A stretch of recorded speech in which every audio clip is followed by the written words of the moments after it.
84 लाख योनियों को काटने के बाद जो मानव की देह मिली है, उस मानव की देह में सुख और दुख ये दोनों प्राप्त होते हैं। बस हम जब सुख का भोग भोगते हैं, उस भोग में इतने डूब जाते हैं कि आगे का हमारा क्रम क्या है हम उसको पहचान नहीं पाते।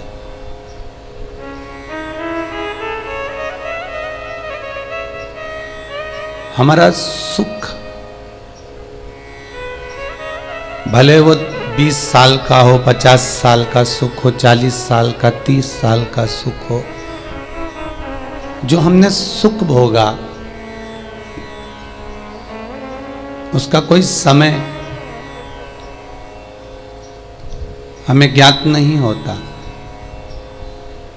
पर जीवन में अगर थोड़ा सा दुख आ जाता है, थोड़ी सी तकलीफ आ जाती है, तो हम उसका समय पूर्ण ज्ञात रखते हैं। जिंदगी में सुख बहुत मिला होगा, पर आपने उसकी तारीख लिखकर नहीं रखी होगी कि मेरे को इतने समय से मैं खूब आराम से जिंदगी जी रहा हूँ, खा रहा हूँ, पी रहा हूँ, मौज कर रहा हूँ, अपने जीवन को आनंदमय निकाल रहा हूँ।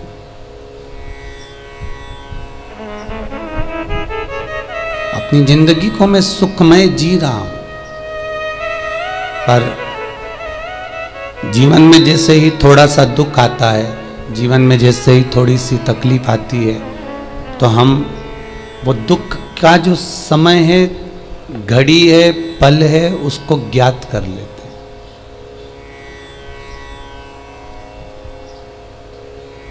गुरुजी 3 साल से हम बड़े तकलीफ, मतलब 3 वर्ष के पहले का जो सुख का भान था वो तिथि और तारीख निश्चित नहीं होगी, पर दुख का जो भान है वो हमें निश्चित है। हम 2 साल से परेशान, हम 1.5 साल से परेशान, हम 1 साल से परेशान, हम 6 महीने से, हम 3 महीने से, हम 4 महीने से। अर्थात भगवान ने जो सुख दिया, हमने उसका स्मरण ज्ञात नहीं किया कि उसने सुख दिया कितना।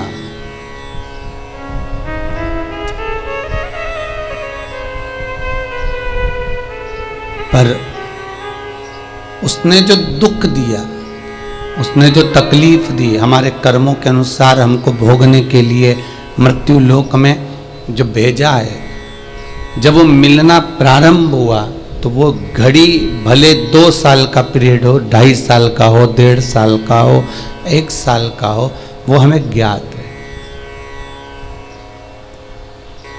अब एक बात अपनी जिंदगी में उतार लीजिए, जब सुख का समय नहीं रहा तो दुख का समय रहेगा क्या? वो भी तो खसकेगा, वो भी तो जाएगा, वो भी तो समाप्त होगा।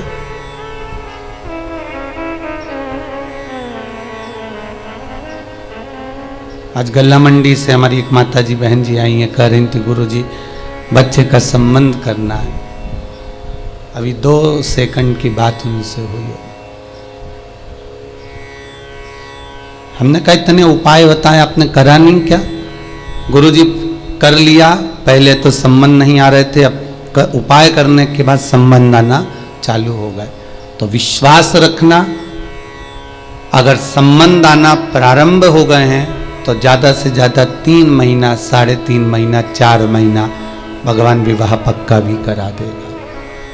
चिंता ना करिएगा। हो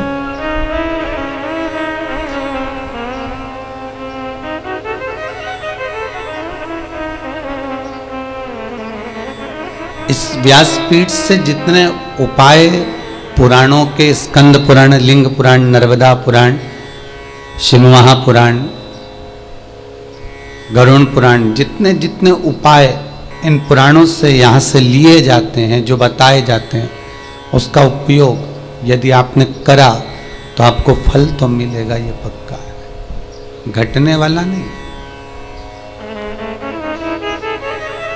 उसका सुख, उसका आनंद आपको प्राप्त जरूर होगा।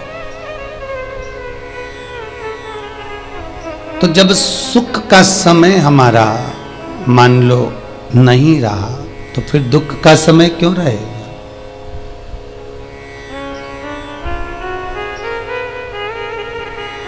व्यक्ति जब गुलाब जामुन खाता है, रसगुल्ला खाता है, खोपरा पाक खाता है, तो उसको स्वाद भरपूर आता है। पर एक सेकंड के लिए मान लो दांत में दर्द उठ गया, तो सारी गुलाब जामुन, सारा खोपरा पाक, सारी रबड़ी दरी की दरी रह जाती। एक सेकंड का वो कष्ट, एक सेकंड का वो दुख हमको हिला देता। क्यों आता है दुख? फिर निवेदन करूंगा, भगवान से नहीं डरना मत डरो, वेद पुराणों से नहीं डरना मत डरो, धर्म और शास्त्रों से नहीं डरना मत डरो, घर के माता पिता से नहीं डरना मत डरो, घर के बुजुर्गों से नहीं डरना मत डरो, गुरु और शिष्यों से नहीं डरना मत डरो, किसी परमात्मा से नहीं डरना मत डरो।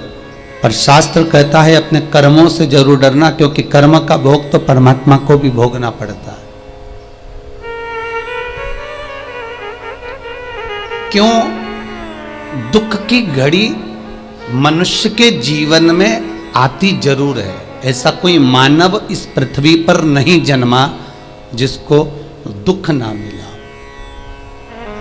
अगर मेरे परमात्मा भगवान विष्णु राम बनकर जन्मे हैं, तो उनको भी मृत्यु लोक में आकर अगर सुख देखा है तो दुख भी देखना पड़ा।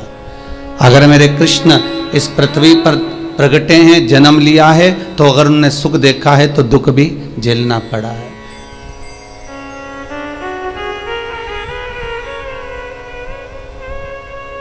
मृत्यु लोक में आने के बाद दुख की जो घड़ी है, वो आने का कारण हमारे कर्मों का खेल। मत बुरे कर्म कर बंदे, वरना पछताएगा, भगवान की आंखों से तू बच नहीं पाएगा, तू बच नहीं पाएगा। कर्म का भोग भोगना है। दुख जो मिलता है, वो दुख हमको ये दिखाता है कि उस दुख की घड़ी में तो कितना भटक रहा है।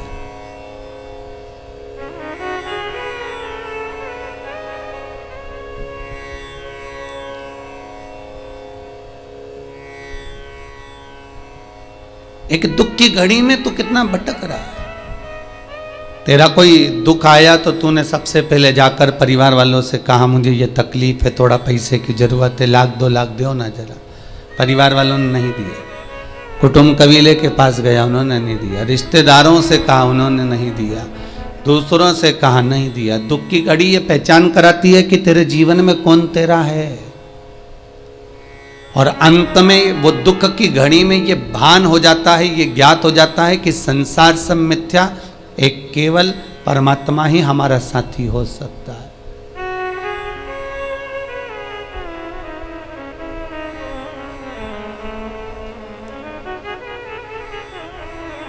केवल एक परमात्मा साथी।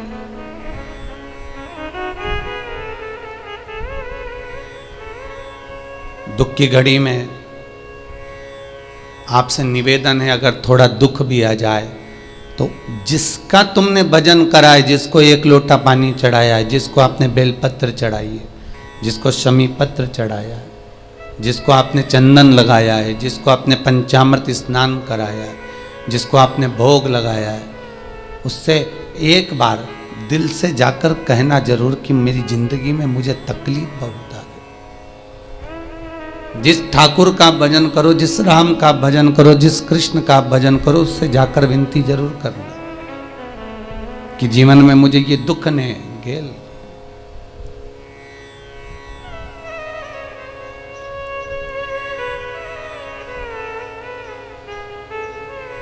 और किसी सदगुरु की शरण में बैठकर, आपको कहा था प्रारब्ध को, दुख को समाप्त करने के स्थान बताए थे आपको परसों की कथा में, कि पहला मंत्र जाप, दूसरा सदगुरु की शरणागति, और तीसरा किसी तालाब, नदी, तट आदि पर बैठकर भगवत भजन करना। दुख को काटने का सबसे सुंदर तरीका है भगवत नाम, भगवत भजन। किसी सतगुरु की शरण में जाकर निवेदन कर कर सतगुरु से कहकर ये जरूर मन से कहना कि बाबा कुछ कृपा हो जाए।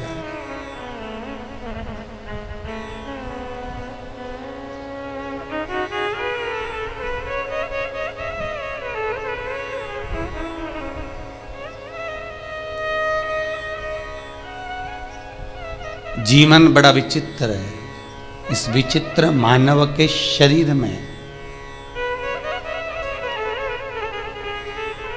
एक दिन में मनुष्य कई बार अपने जीवन को पलट लेता,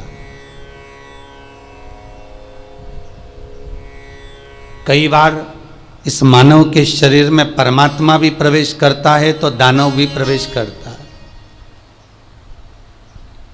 इस मानव के शरीर में कहीं अगर असुर भी प्रवेश कर रहा है तो देव भी प्रवेश कर रहा है। ये मानव का शरीर है।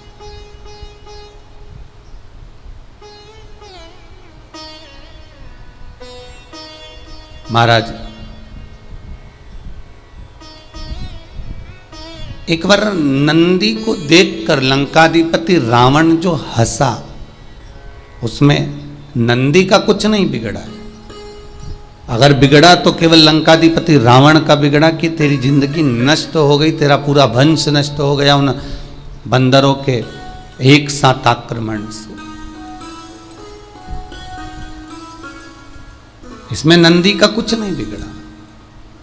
अगर दुनिया के लोग आपको कष्ट दे रहे हैं, दुनिया के लोग आपको दुख दे रहे हैं, दुनिया के लोग आपके ऊपर उंगलियां उठा रहे हैं, दुनिया के लोग आप पर अपशब्द कर रहे हैं, दुनिया के लोग आप पर ताने दे रहे हैं, तो इसमें आपका कुछ नहीं बिगड़ना है। बिगड़ना उसका है जो कह रहा है।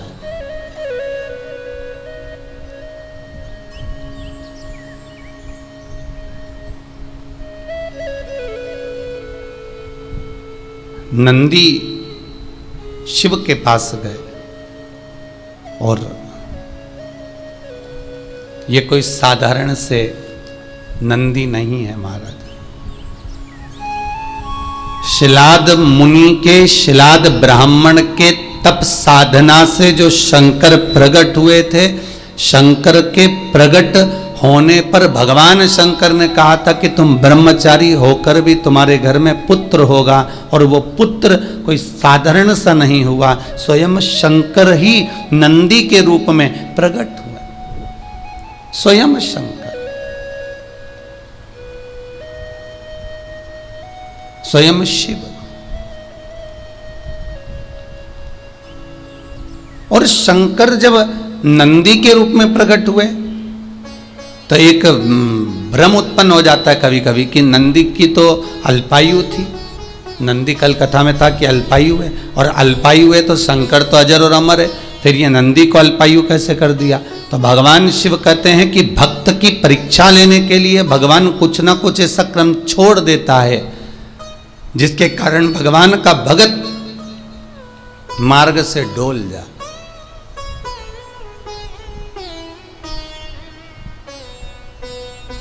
जिस दिन आपका एकादशी का व्रत रहेगा, जिस दिन आपकी प्रदोष रहेगी, जिस दिन आप सोमवार का व्रत करोगे, संकट सोमवार करोगे, जन्माष्टमी करोगे, रामनवमी करोगे, जिस दिन आपका व्रत रहेगा, आपको वैसे दिन कभी क्रोध नहीं आएगा। पर जिस दिन तुमने व्रत रखा, साधना करी, तप करा, पूजन करा, आराधना करी, उस दिन तुमको क्रोध जरूर आएगा, चिड़चिड़ प्रवृत्ति हो जाएगी। तो कई लोग कहते हैं भूखी होगी इसलिए क्रोध कर रही होगी।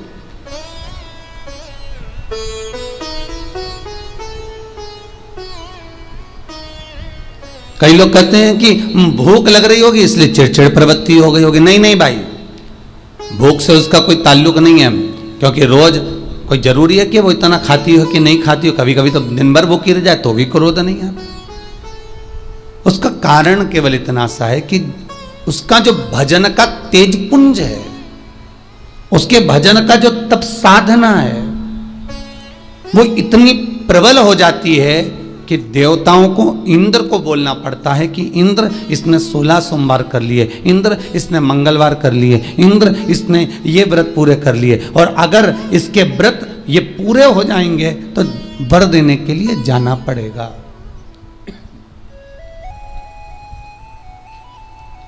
अगर इसके व्रत पूरे हो गए तो आशीर्वाद देने के लिए जाना पड़ेगा। इसके व्रतों को खंडित कर दिया जाए।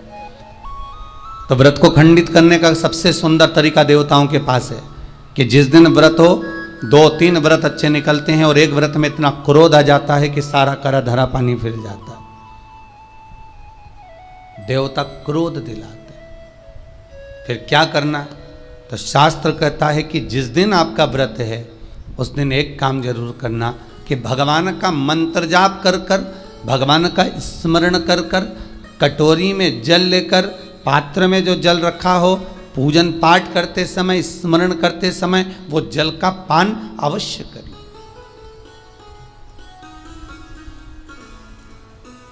उस जल का पान अवश्य करें, उस जल को अवश्य पिए। क्या होता है जल का पान करने से? शिव महापुराण की कथा कहती है,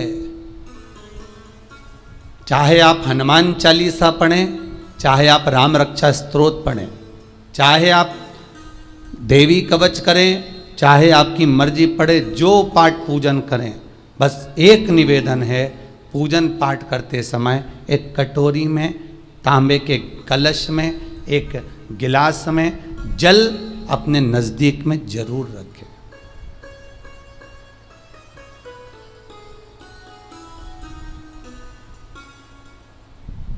क्या होगा उससे?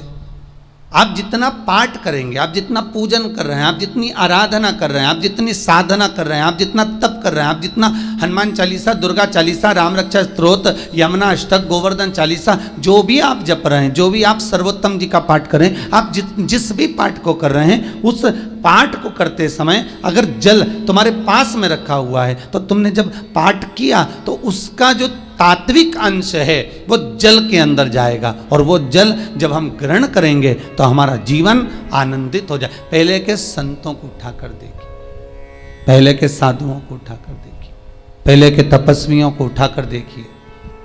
साधु सन्यासी तपस्वी जहां पर तप करते थे उनके पास में कमंडल में जल रखा रहता था।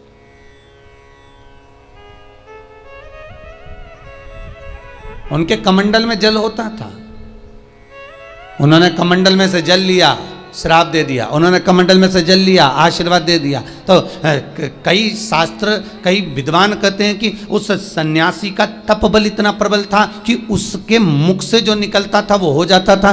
ध्यान देना, सन्यासी के तप बल से भी प्रबल था उसके कमंडल का जल, जिसको वो पठन करता था, तप करता था, साधना करता था, भजन करता था, कीर्तन करता था, तो जो जल उसके पास में रखा रहता था उसमें इतना पावर आ जाता था कि बस उसको छोड़ते ही वो श्राप लग जाता था।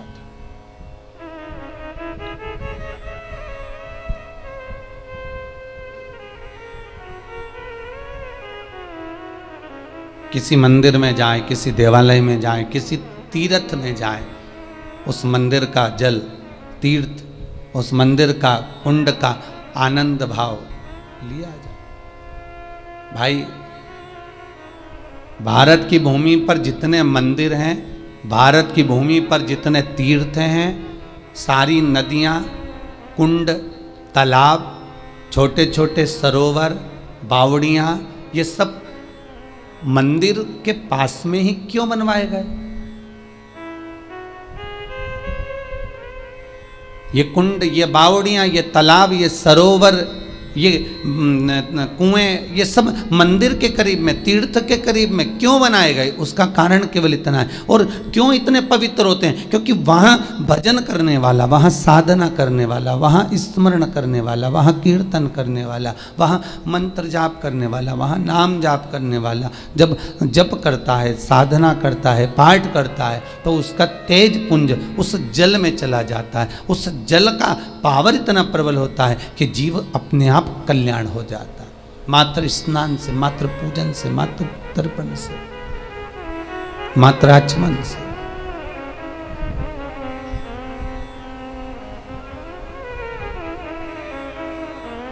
शिव महापुराण तो यहां तक कहती है कि आप शंकर भगवान को जल चढ़ाएं, थोड़ा सा जल पात्र में रख लें।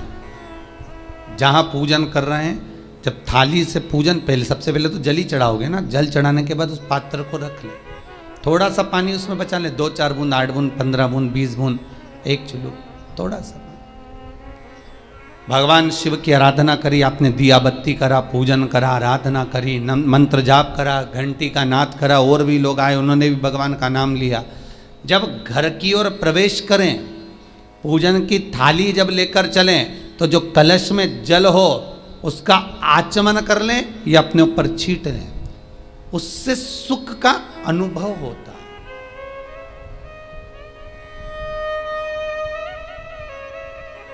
स्कंद पुराण कहती है मनुष्य के जीवन के दुख को समाप्त करने में जल की परिभाषा प्रबल है। फिर निवेदन करूंगा, कहीं जाकर मत रोइए, कहीं जाकर मत कहिए कि आपको तकलीफ क्या है। ना रिश्तेदारों से, ना नातेदारों से, ना कुटुंब से, ना कबीले से, ना अपनों से, किसी से नहीं कहना कि दुख क्या है। बस इतना करना कि किसी मंदिर में अगर पूजन करने जा रहे हो, आप जिस पाठ को कर रहे हो, जो पाठ आप करते हो, हमें ये भी नहीं कहना कि तुम शंकर का पाठ करो, हम तो ये भी नहीं कहेंगे कि शिव कवच करो, हम ये भी नहीं कहेंगे कि तुम हम बताएं वो वाला पाठ करो। तुम तो जो पाठ करते हो, तुम जो स्मरण करते हो, जो तुम मंत्र जाप करते हो, जो तुम नाम जाप करते हो, तुम्हारी मर्जी, तुम जो जपते हो, बस उस जप के समय पर कटोरी में, गिलास में, तांबे के पात्र में, पंचपात्र में जल हो, और उस जल का आचमन, उस जल का सींचन दुकान पर, घर पर रोज करना प्रारंभ कर दो। आधे से ज़्यादा तुम्हारी तकलीफ, आधे से ज़्यादा तुम्हारा कर्जा, आधे से ज़्यादा तुम्हारा दुख तो भगवान यूं ही समाप्त कर देगा, यूं ही।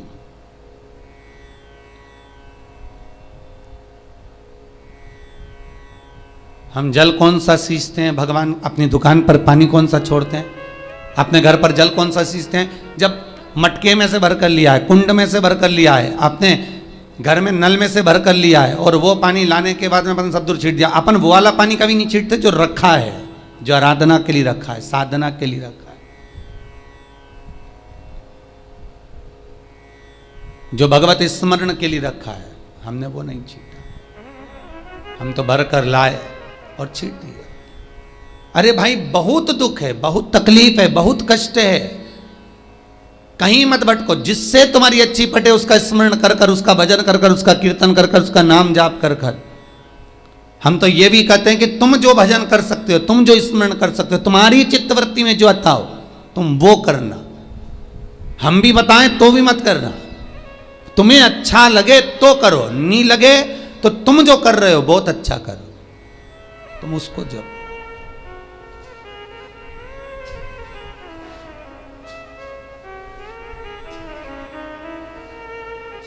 तुम्हारा जपना, तुम्हारा स्मरण करना, तुम्हारी भक्ति का भाव प्रकट करना, बस दिल से, मन से, जो तुम्हारे मन में आ जाए भगवान को वो कह दो, भगवान से वो जाकर निवेदन कर दो, भगवान उसे स्वीकार करेगा।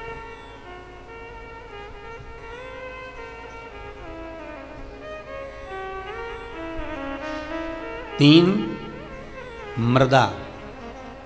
मृदा मतलब मिट्टी, 3 जगह की, बहुत प्रबल होती है महाराज।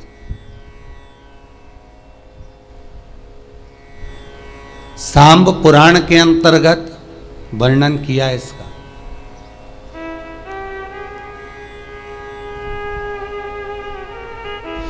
भगवान कृष्ण की धर्म पत्नी जामवंती का पुत्र सांब, जिस सांब को भगवान कृष्ण ने ही श्राप दे दिया था कि तेरी काया बेकार हो जाएगी, तुझे कुष्ठ रोग होगा, भगवान कृष्ण का श्राप था अपने पुत्र को।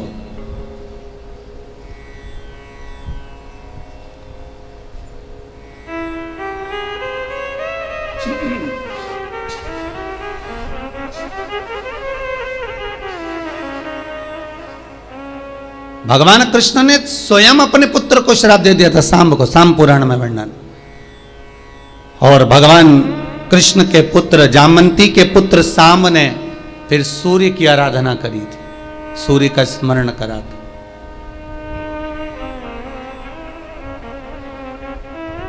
और भगवान सूर्य स्वयं सांब के सामने प्रकट होकर कहते हैं सूर्य नारायण कि तुम मेरी आराधना कर रहे हो सांब, अगर तुम्हें आराधना करना है तो इंद्र की पुत्री देवसेना की आराधना करो, कार्तिकेय जी की धर्म पत्नी की।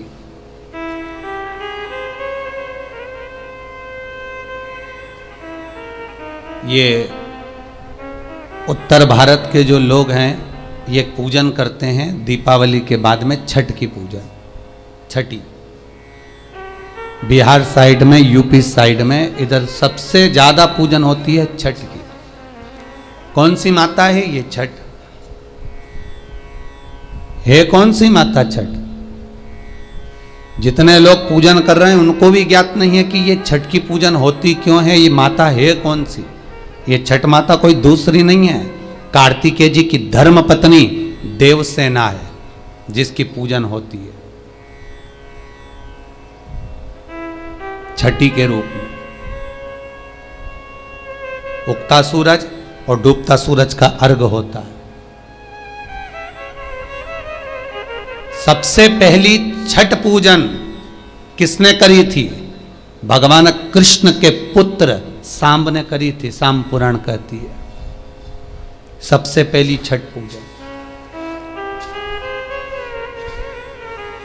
क्योंकि सांब का शरीर बेकार हो गया था, भगवान कृष्ण की शरण में सांब पड़ गया। पिताजी आपने मुझे श्राप दिया है, क्योंकि गलत भाव हो गया था, गलत दृष्टि हो गई। पर पिताजी क्षमा कर दीजिए। पहले भी आपको कहा, फिर कहता हूं, माता पिता ये वो गुरु हैं जो क्रोध भी करते हैं तो नम्र भी होते हैं और आपके हित के लिए कहते हैं, दूसरे के लिए नहीं, आपका हित हो। माता पिता अपने खुद के हित की तो बात ही नहीं करते और उनको हित से मतलब भी नहीं रहता। उन्होंने तो तुम्हारे लिए करा जो कुछ करा, सब कुछ कमाया किसके लिए? तुम्हारे लिए। अब तुम्हारी मर्जी, तुम या तो जोड़ो या फिर छोड़ो, ये मन तुम्हारा है, ये वृत्ति तुम्हारी। भगवान कृष्ण के पास में जामंती जी बैठी हुई थी तो सामने आकर कहा, पिताजी मुझसे गलती हो गई, बहुत बड़ी गलती, क्षमा कर दीजिए। भगवान कृष्ण ने कहा, तुम सूर्य की आराधना करो। सूर्य की आराधना करी तो सूर्य कहते हैं तुम इंद्र की पुत्री देवसेना की आराधना करो।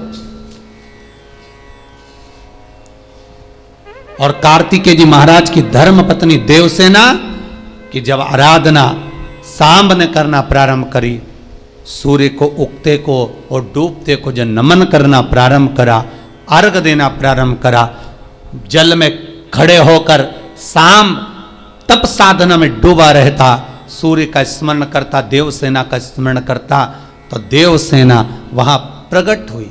देवसेना ने कहा, मैं भगवान की छठी कला हूं,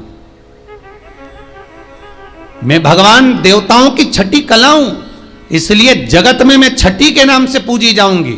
और सुन ए सांब, तूने मेरी आराधना करी है, मृत्यु लोक में जो मेरी आराधना करेगा वो जगत का सारा सुख भोगेगा, और तू भी चिंता मत करना, तू भी सर्व सुख भोगेगा,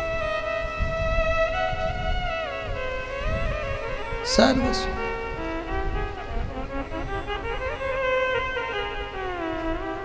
सर्वानंद।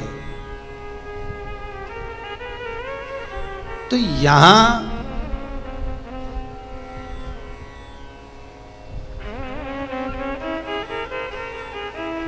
आज जो प्रश्न चिन्ह खड़ा हुआ है जलाशय,